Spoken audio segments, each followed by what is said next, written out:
right. Good morning, everybody. I thought we, as a coaching staff and as players, we navigated our bye week really well.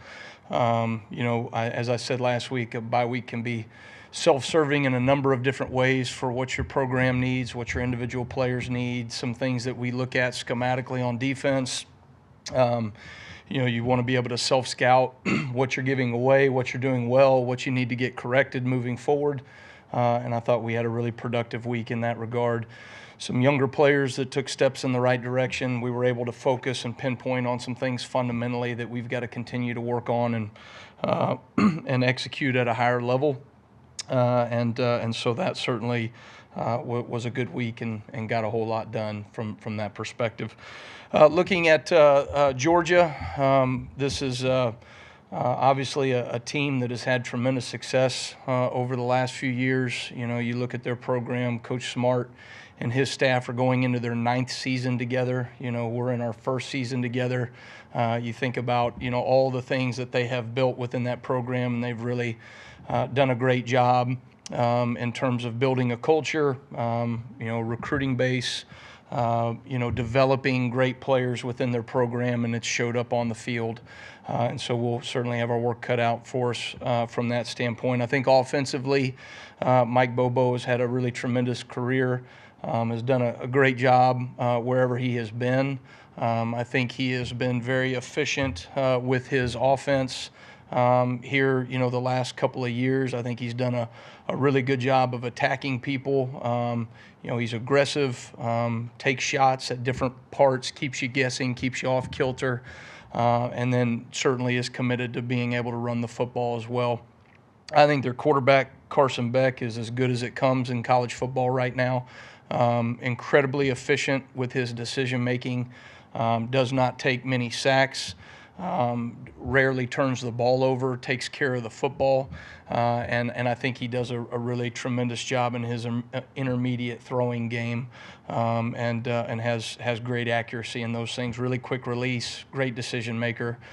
Just so impressed by him the more I watch, and I've probably watched, I don't know, every game in the last couple of years here. So I think their running backs, they've got a number of guys that are very physical runners, very detailed in their footwork.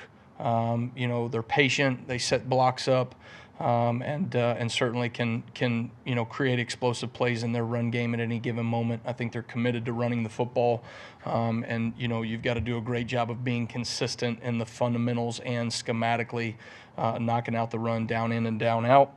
Obviously, as an offensive line, they're big, they're physical. They've been around for a bit, and then you've got some pretty impressive offensive skill on the outside as well. So it'll be a great matchup. We'll have our work cut out for us schematically and logistically and all that, but I think everybody's got their work cut out for them. I'm not sure. Greg Byrne and our administration may have their work cut out for them more than anybody this week. So everybody's got a tough job in this building. It's time to get to work and show up on Saturday.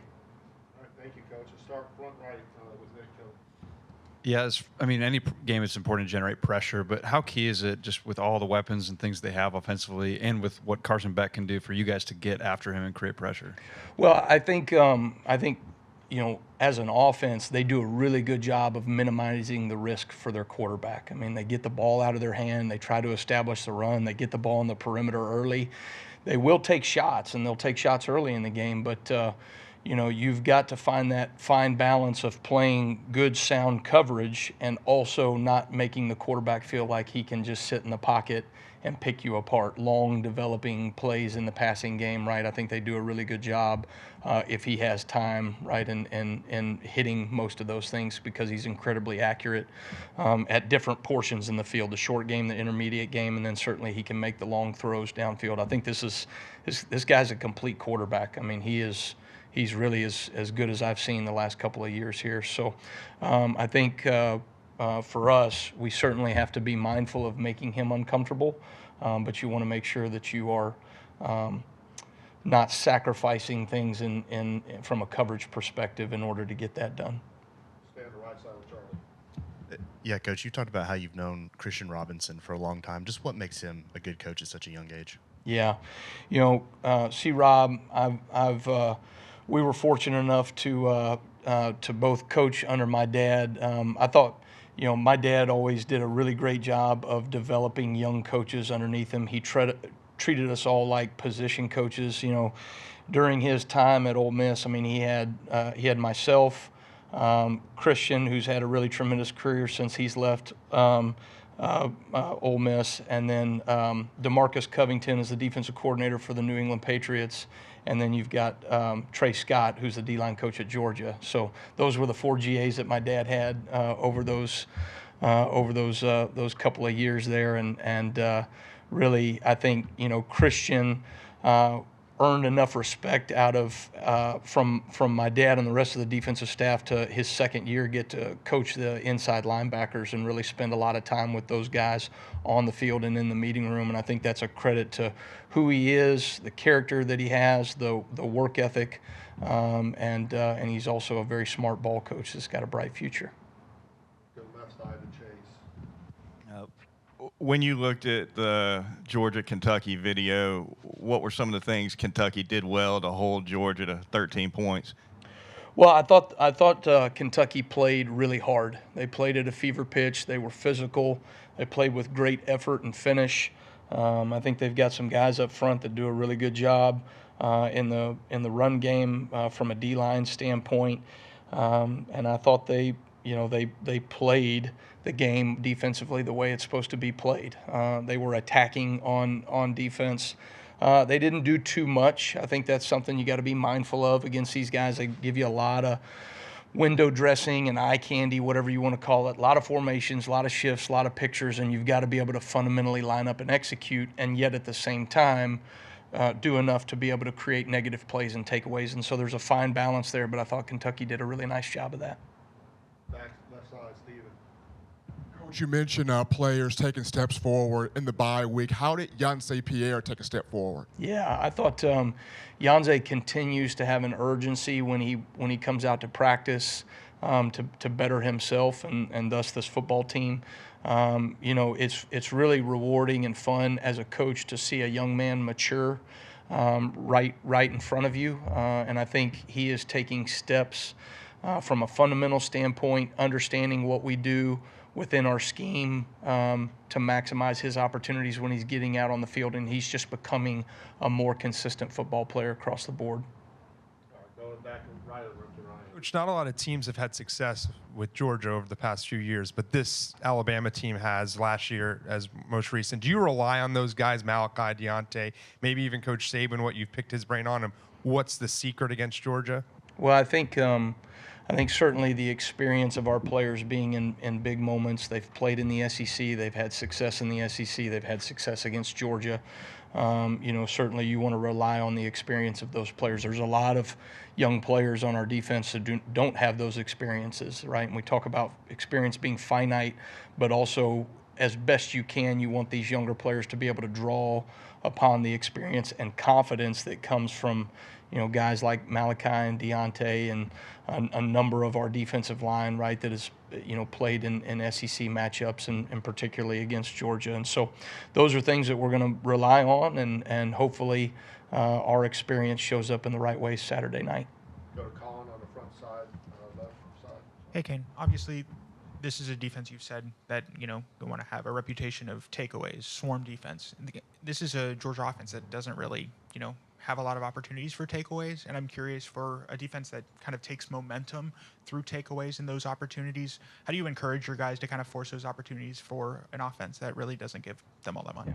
I don't think the focus changes for us in terms of we having an opportunity and a mindset to create takeaway opportunities. We created 13 last week against Wisconsin. We got the ball twice, but we had other opportunities to get the ball, whether it was a sack, cause fumble, a pass breakup, tip balls or pick balls. We say those things, right, in terms of being able to get our hands on the football, and that's certainly not going to be any different against these guys. It will be a challenge, right? It's, one of what do they call it, a unstoppable force against an immovable object, right? You know, we're trying to create a lot of takeaways. It's who we are. It's what our identity is. And they do a really good job of taking care of the football.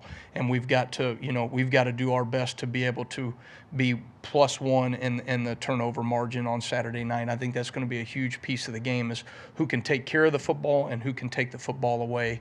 I think it'll be a huge indicator in the outcome of the game. Jump over to Kennington on the right. You mentioned Georgia's running backs. It's pretty much a new look room compared to last year. What have you observed from how they're using them in the run in the past compared to last year, maybe the year before? I think schematically, I don't see a lot of difference. There's some nuances. There's some little things that you see from an offense, things that they worked in the offseason, things that they liked, things that they wanted to add a little bit, but those are more tweaks. I think this is a very well-established offensive system. I think they believe in what they do, and they have had success in what they do. But these backs are really hungry. I mean, they run really hard. They're physical. They can create yards after contact. And then when they get in space, you've got a couple of guys that can really take advantage of explosive plays in the run game. And so, we'll have our work cut out for us, because I think, it's not just one guy, it's a number of guys that can create explosive things for them in the run game. Up the middle of the road there, Tony. You guys are allowing almost a full yard less than anyone else per attempt through the air. Is that something that you kind of foresaw at the beginning of the season? Is this passing defense a little bit ahead of schedule? And then just what has allowed you to kind of be able to have that success? Well, I think, I think when you look at what we want to try to do, the game nowadays, an extension of the run game is teams being able to take easy access throws on the perimeter. And at times we want to be mindful of denying those easy access throws and forcing people to throw into tight windows and tight coverage. And I think there's a number of ways to do that. That doesn't just always mean man coverage. It means anticipating things in zone coverage and vision coverage, and we're doing a fairly good job right now of challenging routes, challenging receivers, not giving lateral space away, but also defending the vertical space. We've got to get better at those things, but I think we've taken steps in the right direction to be able to limit some of those easy access windows in the throw game right now.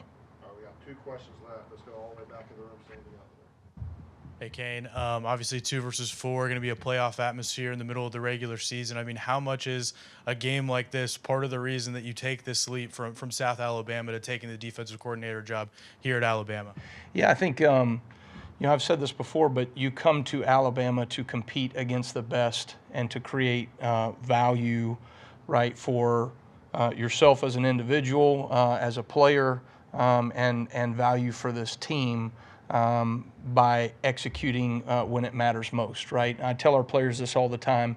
The greatest players always step up in the biggest moments, and whether that be in a critical 3rd down or, critical SEC matchups or, red zone or taking the ball off of people, whatever it is, right? These are the opportunities that are given for players to be able to step up in the biggest moments. And as coaches, we're no different. We want to be able to compete against the best. There's things we do schematically, fundamentally, culturally, right, that you want to be able to get a group of young men to all pull the rope in the same direction and then show up on game day and see what that looks like on Saturdays. And so we're working our tails off right now to maximize our opportunity for success on Saturday as a coaching staff and as a group of players, and then let the chips fall where they may in a couple of days here. All right, this is our last question real quick, Joe. Coach, you talk about miscues in the run game so far. When you assess the misfits over the last 3 weeks, would you assess them to mental errors, through physical deficiencies, lack of experience in the system, or maybe something else? Yeah, I think you can't point to any one specific thing. There's a number of things as you're building a new defense and guys getting comfortable, particularly in the run fit. From stopping the run, we're talking about a game of inches, right? Hand placements, techniques, alignments, and then making sure that you have proper leverages across the board. And so there's little details that fundamentally we need to improve on to get ourselves better. Certainly from a schematic standpoint, I think some of the pressures that we're running, we have not been as efficient or effective enough to be able to knock out the run. Those are bullets that sometimes I'm going to use in the run game, and when I use those bullets, we need to be able to efficiently execute those things, and we have not done it to the level that I think we're capable of. Some of that is the growing pains in a new defense, but certainly we need to have an urgency to take steps forward across the board, and I think that we've maximized the bye week in doing that, but those things got to show up as we navigate into SEC play. All right, thank you, Coach. Okay, thanks guys. Roll Tide.